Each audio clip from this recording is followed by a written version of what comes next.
Hello guys, welcome to my YouTube channel. इस video में हम लोग प्रतियोगिता दर्पण जनवरी 2023 का करंट अफेयर्स डिस्कस करेंगे। दोस्तों, अभी हमारे लिए प्रतियोगिता दर्पण और डीपली करंट अफेयर्स को पढ़ना कितना इम्पॉर्टेंट हो गया है। आपने अभी जो प्रीलिम्स दिया होगा अगर, या फिर क्वेश्चन पेपर देखा होगा प्रीलिम्स 68 बीपीएससी का, तो आपको पता चल गया होगा।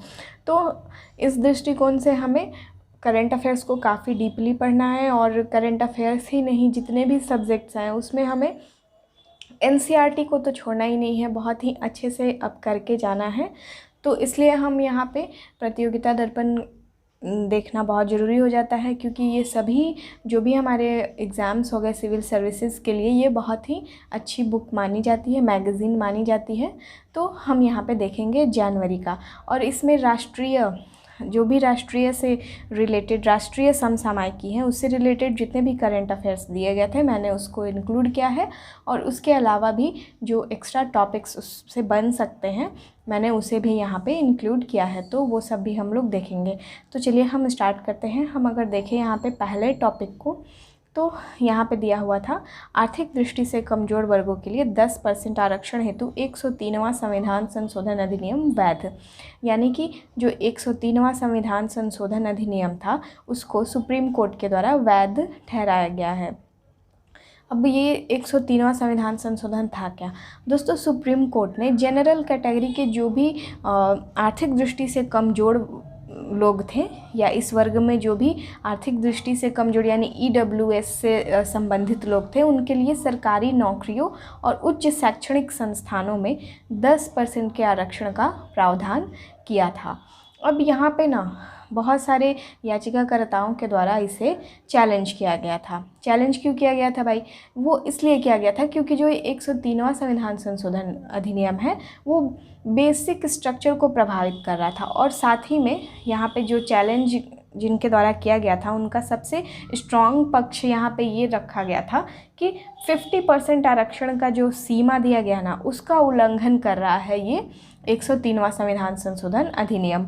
तो इसके लिए ही यहाँ पे यह फैसला सुनाया गया है, और ये 5 बेंच जो थी उसके द्वारा इस फैसले को सुनाया गया है। और एक संवैधानिक पीठ भी इसको कह सकते हैं, क्योंकि जब मतलब जो भी संवैधानिक पीठ होती है ना, उसमें 5 जजों की बेंच होती है दोस्तों।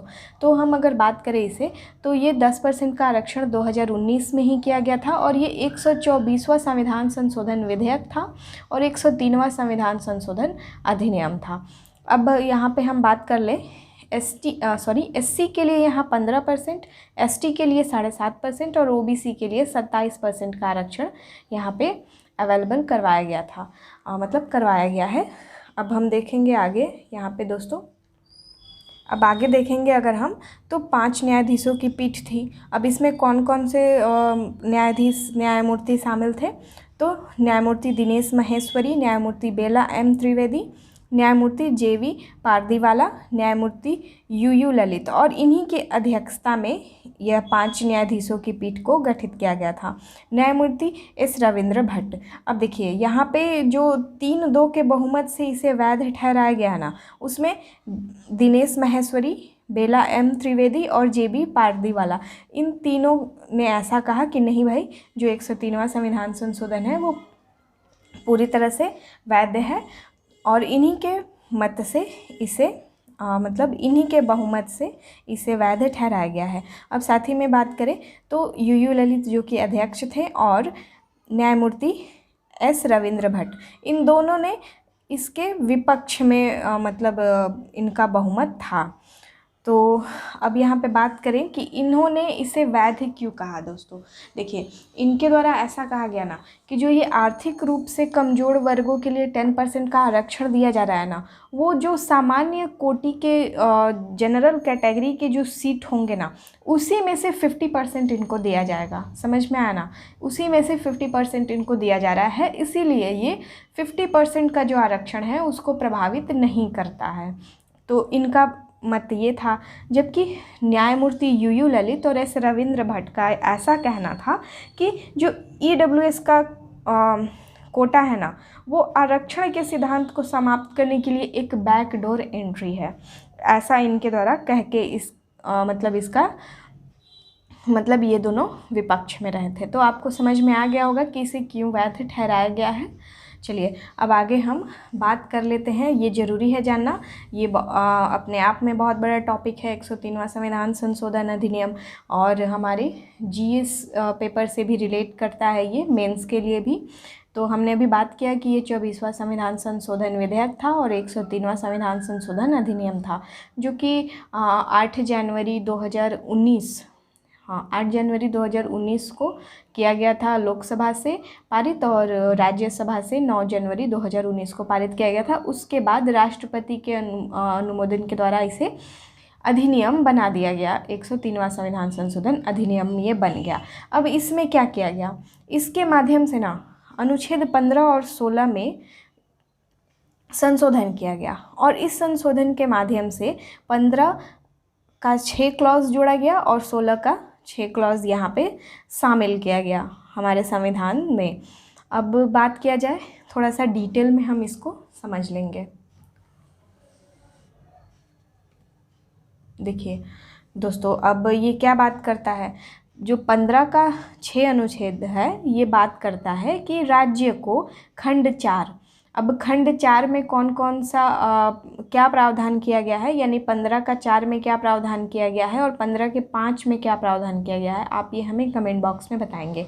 देखिए ऐसा कहा गया कि अनुच्छेद 15(6) खंड 4 और खंड 5 में जो भी व्यक्ति को शामिल किया गया है, जो भी व्यक्तियों को उल्लेखित किया गया है, उनको छोड़ के देश के सभी आर्थिक रूप से कमज़ोर वर्ग के लोगों के लिए शैक्षणिक संस्थानों में, यहाँ पे शैक्षणिक संस्थानों में 15 के 6 के माध्यम से शैक्षणिक संस्थानों में, ठीक है, वो या तो अनुदानित हो या गैर अनुदानित हो, यानी गवर्नमेंट हो या फिर गवर्नमेंट एडेड, यानी सरकार के द्वारा जो अनुदानित हो, तो उन दोनों में इनके लिए 10% का आरक्षण दिया जाएगा। अब देखिए यहाँ पे ये भी बात है कि आर्टिकल 30(1) में जो अल्पसंख्यक शिक्षण संस्थान है ना, उनको इसमें शामिल नहीं किया गया है। तो आप इस बात को ध्यान में रखेंगे, क्वेश्चन डायरेक्ट बन जाएंगे दोस्तों यहाँ से।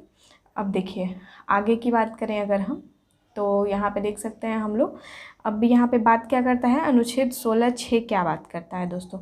देखिए राज्य को यह अधिकार दिया गया है कि 16(4) में जो भी वर्ग शामिल हैं, यहाँ पे 16(4) में जो भी वर्ग शामिल हैं, उन वर्गों को छोड़कर देश के सभी आर्थिक रूप से कमज़ोर लोगों के लिए नियुक्तियों और पदों में, जो भी यहाँ पे जॉब्स के लिए वैकेंसीज आती हैं ना, उनमें आरक्षण का प्रावधान किया जाएगा। तो ये हालांकि एक डिटेल में देखना हमारे लिए ज़रूरी था। चलिए आप, आई होप कि इससे रिलेटेड जो भी पॉइंट हैं आपके वो क्लियर हो गए होंगे। अब हम देखेंगे नेक्स्ट को। चलिए अब यहाँ पे बात की गई है 22वां विधि आयोग की। देखिए 22वें विधि आयोग का जो गठन किया गया था ना, सॉरी यहाँ पे 20 होना चाहिए, 22 हो गया है। तो ये फेब 2020 में ही इसका गठन किया गया था दोस्तों, और इसका कार्यकाल समाप्त कब हो रहा है, 21 फेब 2023 को। तो इसकी चर्चा क्यों हो रही है, क्योंकि अभी इनके अध्यक्ष पूर्णकालिक सदस्य और अंशकालिक सदस्य जो होते हैं उनकी नियुक्ति की गई है। तो यहाँ पे हम देख लेंगे कि इसके अध्यक्ष के रूप में किन की नियुक्ति की गई है, न्यायमूर्ति ऋतुराज अवस्थी, और ये कर्नाटक उच्च न्यायालय के मुख्य न्यायाधीश थे, ठीक है। अब हम आगे देखेंगे पूर्णकालिक सदस्यों में कौन कौन शामिल है दोस्तों। देखिए यहाँ पे पूर्णकालिक सदस्यों में न्यायमूर्ति के.टी. शंकरन है, जो कि केरल हाई कोर्ट के सेवानिवृत्त न्यायाधीश हैं, और प्रोफेसर आनंद पालीवाल, ये विधि विशेषज्ञ हैं।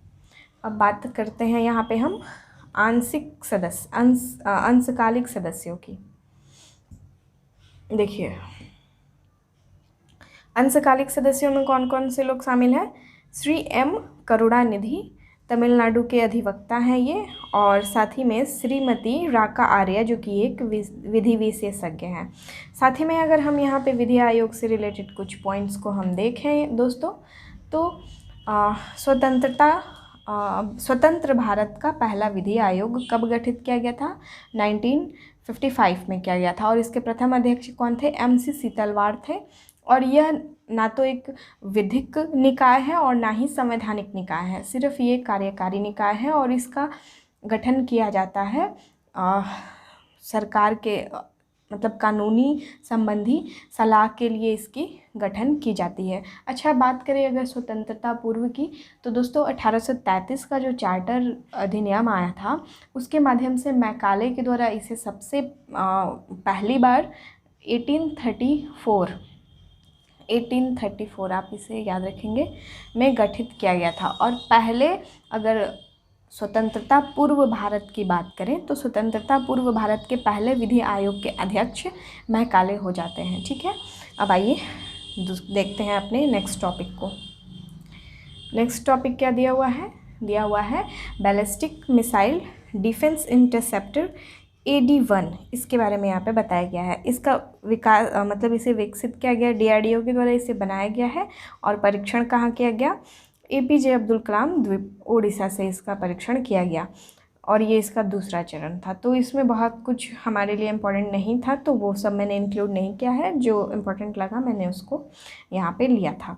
अब चलिए आगे देखते हैं अगले टॉपिक को।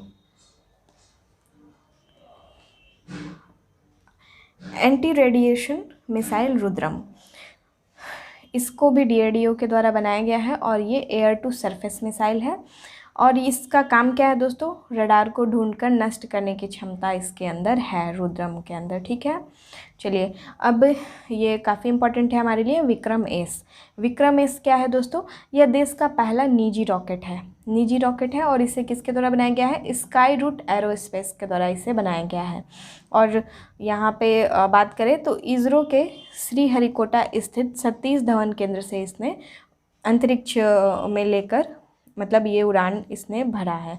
अब आगे मतलब विक्रम एस के माध्यम से 3 छोटे सैटेलाइट को भी यहाँ पे अंतरिक्ष में भेजा गया है। अब इसमें 3 कौन कौन से शामिल हैं, स्टार्टअप स्पेस किड्स जो कि चेन्नई का है, और एन स्पेस आंध्र प्रदेश का है, और वाज्यूम क्यू स्पेस रिसर्च लैब जो कि ये कहाँ का है दोस्तों, ये अर्मेनिया का है। ये मैंने लिखा नहीं है लेकिन आप याद रखेंगे, ये अर्मेनिया का है और यह छोटा हल्का सैटेलाइट है। तो इसके माध्यम से 3 सैटेलाइट को अंतरिक्ष में भेजा गया है। अब बात करें इसे तो दोस्तों ये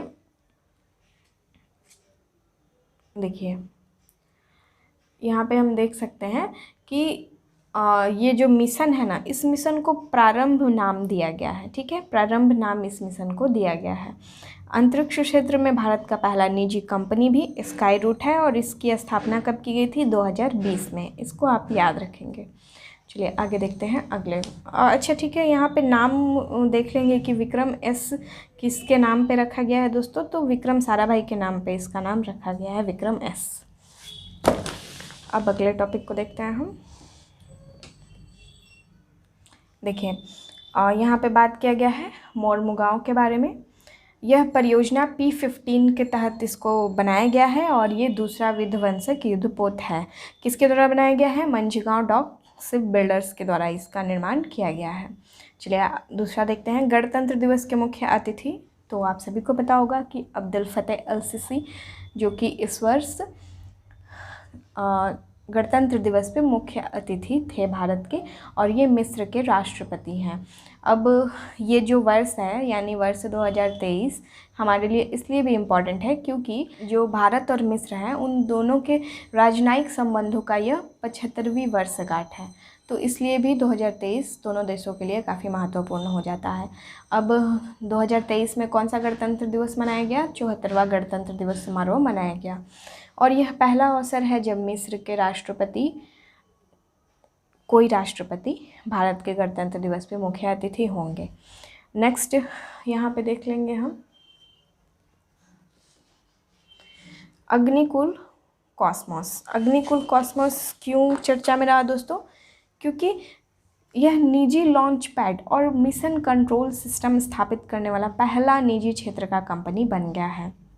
अग्निकुल कॉस्मोस के द्वारा लॉन्च पैड से इस कंपनी का जो रॉकेट है, इसी कंपनी के रॉकेट अग्निवान जिसका नाम है, उसका उड़ान जल्द ही होगा, अभी हुआ नहीं है। ठीक है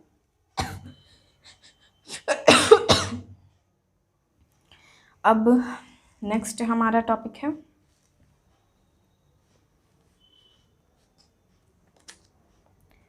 earth observation satellite EOS 6।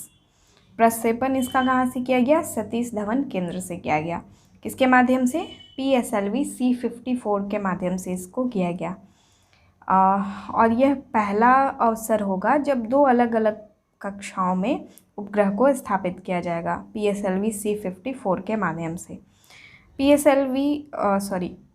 EOS यानी अर्थ ऑब्जर्वेशन सैटेलाइट 6 या फिर OSINSAT 3, इसके माध्यम से क्या किया जाएगा? समुद्र से संबंधित जानकारियों को उपलब्ध किया जाएगा। PSLV C-54 की जो ये उड़ान होगी वो इसरो की वर्ष 2022 का 5वां और अंतिम मिशन था, तो ये भी याद रखेंगे हम, ठीक है। तो गाइज़ कंप्लीट ये हो गया हमारा। अगर आपको हमारा वीडियो पसंद आए तो प्लीज़ करके लाइक करेंगे, कमेंट और अपने दोस्तों के साथ शेयर करेंगे। मिलते हैं नेक्स्ट वीडियो में।